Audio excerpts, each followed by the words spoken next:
duan të sjellin ligje që nuk i takojnë fare një vendi demokratik. Disa mqifen edhe tek petku i Islamit, sepse Islami është një fe fantastike, si libër, si Kur'an. Unë jam musliman vetë, unë jam Rei Sulejmani, unë e mbaj kryqin në çantë, sepse gjithashtu feja muslimane dhe katolike vijnë bashkë, nuk vijnë veç e veç.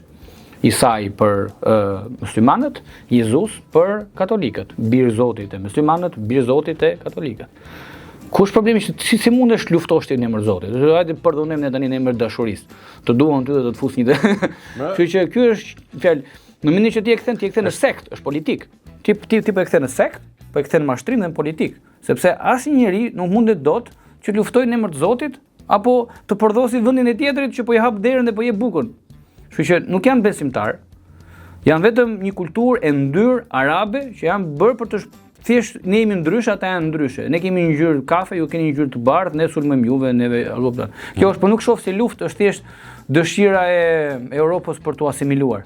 E shoh nga politika aty që më duket se vetë këta duan që të bëhet kjo lloj gjëje, ose si justifikim për t'i djegur të gjithë, se janë shumë fort. Se turku mund ketë në një thik, po gjebanët kanë drone, kanë raketa, kanë bomba.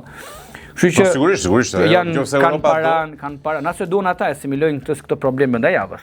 Po jam i sigurt që Europa ose po ja bëjnë që njerëzit të krijojnë atë mllefin dhe të sjellin edhe njëra atë austriakun e famshëm piktor në një shembull ndryshe. Atë të famshmin, se po ta them pastaj ankohesh ti që mos e thuaj. Se të bie vjeshmëria. Po prandaj, unë dorën.